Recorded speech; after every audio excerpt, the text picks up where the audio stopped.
Here's your wrestling news for August 5th, 2022, and we're kicking off today with WWE, and over the past month, the company has undergone dramatic changes due to the investigation into Vince McMahon. Now McMahon is gone from the company he founded, with Stephanie McMahon, Nick Khan, and Triple H now running things, but the company could be in line for an even bigger change. Before Vince retired, there had been rumors of WWE selling to another company, with companies including Apple, Netflix, and Disney being considered potential buyers. Partner and analyst for Lightshed, Brandon Ross, spoke with Brandon Thurston and Jesse Collins of WrestleNomics about WWE business following the exit of Vince McMahon and former head of talent relations John Laurinaitis. During the interview, Ross spoke about the possibility of Endeavor buying WWE. Endeavor is an American holding company for talent and media agencies.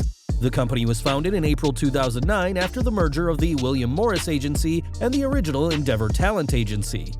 In 2016, the company acquired UFC. I think this actually syncs with the conversation we were just having. If you look at the UFC acquisition and how that was handled, they allowed Dana and UFC to kind of run as their own separate entity while leveraging all the infrastructure of Endeavor to help make them better and unlock revenue opportunities. I think a really good example of that is on the sponsorship side. We all know that WWE has really been undermonetized from a sponsorship perspective for a long time. If you look at where does the profitability of this business come from, it's on those kind of rights deals.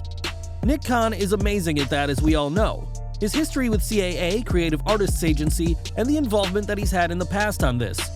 But Ari Emanuel is certainly no slouch, and the idea of teaming those two, you basically have a dream team kind of approaching all these negotiations as well.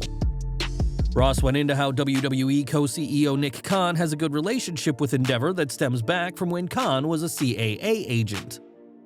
There's a relationship between Nick and Endeavor management, a relationship that goes way back to the beginning of Nick's career as an agent, actually. Ross also noted that CAA isn't looking at the WWE right now, but it's not a stupid idea for them to be interested in the company. CAA is an American talent and sports agency based in Los Angeles, California. It was founded in 1975. I don't think that's kind of where CAA are looking right now. Endeavor obviously has public currency, and part of the compensation for the deal would be stock. Knowing what the stock is worth and having a public mark on it is kind of generally a big deal. I don't think it's a stupid idea, especially as CAA recently bulked up. But you also don't get those synergies between UFC on the infrastructure side and WWE that you would get with the existing business sitting there, and frankly, other live entertainment businesses there. It's a very interesting time being a wrestling fan, as the future seems very unpredictable. In the days leading up to SummerSlam, WWE hosted Tryouts where people could try and prove that they had what it takes to make it in WWE. Over 50 collegiate athletes, in addition to NBA star Dwight Howard, tried out for WWE, which was the first session of its kind since Triple H became head of talent relations. According to ESPN, WWE officially signed 14 of the 50 collegiate athletes who delivered promos and worked in the ring with hopes of landing their own WWE contract. As of right now, it's unclear which of the 50 tryouts received a contract, but given the star power he has, it wouldn't be any surprise to see Howard get his shot in WWE. Of course, getting signed to WWE doesn't mean they're the next John Cena, and some may be released before they even make it to TV. But these 14 athletes are now one step closer to making it in the biggest wrestling promotion in the world. Now, there was a time when Lex Luger was the personification of fitness, famously boasting just 4% body fat. Unfortunately, the man known as the Narcissist's health dwindled in the latter 2000s, and a spinal stroke left him in a wheelchair, but Luger isn't letting that hold him back. Speaking with Sports Illustrated, Luger said that he's in phenomenal health, aside from the mobility issues due to his spinal stroke.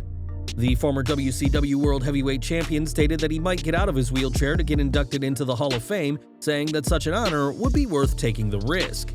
Luger's life and career will be the subject of the next episode of A&E Biography WWE Legends, which will air this Sunday on the A&E Network. With success in both WWE and WCW, Luger seems a surefire contender for a Hall of Fame induction one day, and the Narcissist is willing to take a huge risk when that day comes. Speaking of Legends of the Ring, Ric Flair recently competed in his final ever match, teaming with his son-in-law Andrade El Idolo to best Jay Lethal and Jeff Jarrett. Flair's legendary career is filled with stories from his antics out of the ring, and that was certainly the case after his final ever match.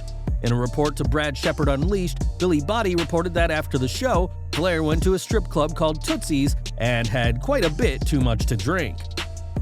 Flair ended up at Tootsie's strip club and had to be pulled out of the toilet because he was so drunk he was taking his shit with the door open and ended up falling on his face. We needed to close the toilet to pick him up from the floor. Rick's career saw him have plenty of wild nights after matches, so it's only fitting that his career ended this way, and while his wrestling career is over, we doubt that Flair's partying days are coming to a close anytime soon. More legend news now as Hacksaw Jim Duggan fought plenty of names in the ring, but his biggest fight has been happening recently.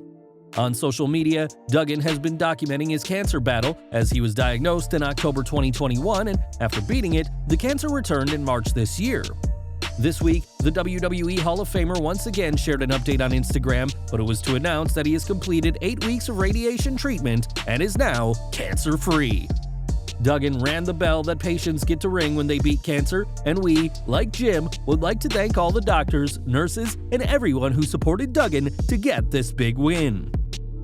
We've got a concerning update from WWE's Next in Line program as one of their prospects is in serious hot water. It was recently reported that Oklahoma State University's wrestling team had dropped AJ Ferrari due to allegations of sexual misconduct, and now an arrest warrant has been issued for the 21-year-old grappler. The official charge for Ferrari is sexual battery related to an alleged incident from July where it is claimed that he assaulted a woman while holding her down on her bed. The warrant was processed at Payne County Court District with a bond set at $25,000. At the time of the accusations coming to light, Ferrari's attorney denied the allegations, but has now released a further statement responding to his client's arrest. It is unfortunate that a student athlete can become a target primarily because of their status as an elite athlete, Ferrari's attorney said. AJ is cooperating with law enforcement and is confident that the truth will come out. He appreciated his time at Oklahoma State, but he and the university mutually agreed a change was appropriate. WWE has yet to comment on the arrest at the time of publication. With the scandals WWE is facing, this is the last thing the company needs, as Ferrari and the promotion's Next in Line program will be under some very serious scrutiny. If you know of Westside Gunn, you'll know that the rapper is a huge wrestling fan, having used audio from WWE events for several of his tracks. Now Gunn, no relation to Billy or the AEW tag team, is taking his wrestling love to a new level by starting his own promotion. The new company, Fourth Rope, has been confirmed by the artist and has already signed its first talent in former WWE NXT star Parker Boudreaux. The ex-Harland was confirmed for Fourth Rope in a social media post by Gunn, who claimed that together they're about to do something the wrestling world has never seen before. Since his release from WWE earlier this year, Boudreaux has appeared for MLW and AEW, but it looks like his long-term future rests with Westside Gunn and Fourth Rope Wrestling. At SummerSlam, Bayley returned to WWE TV after over a year away, accompanied by the returning Dakota Kai and Io Sky. Sky is best known to fans as former NXT Women's Champion Io Shirai, and we are now learning more about their surprise SummerSlam appearance. PW Insider has learned that everything about the group was a last-minute decision, so much so that the Io Sky name wasn't trademarked by WWE until July 31st, the day after SummerSlam. PWI also noted that while Bayley was expected to be at SummerSlam, there were no concrete plans for her to appear when the creative was overseen by Vince McMahon. As for Kai, who was released from WWE in April, there were never any long-term plans to bring her back, and she only made the trip to Nashville the day before the show. With all these last-minute decisions, it was clear that this was all part of Triple H's new plans as head of WWE Creative, and given the response the group has received so far, these last-minute plans are paying off. And we're ending today with Matt Cardona and Chelsea Green, who married on New Year's Eve last year, but are now preparing to renew their vows.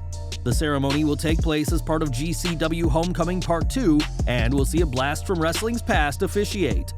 In a statement on Twitter, it was confirmed that WWE Tough Enough winner and former Hardcore champion Maven will be in town to officiate the vow renewal, which will take place at the Showboat in Atlantic City on August 14th.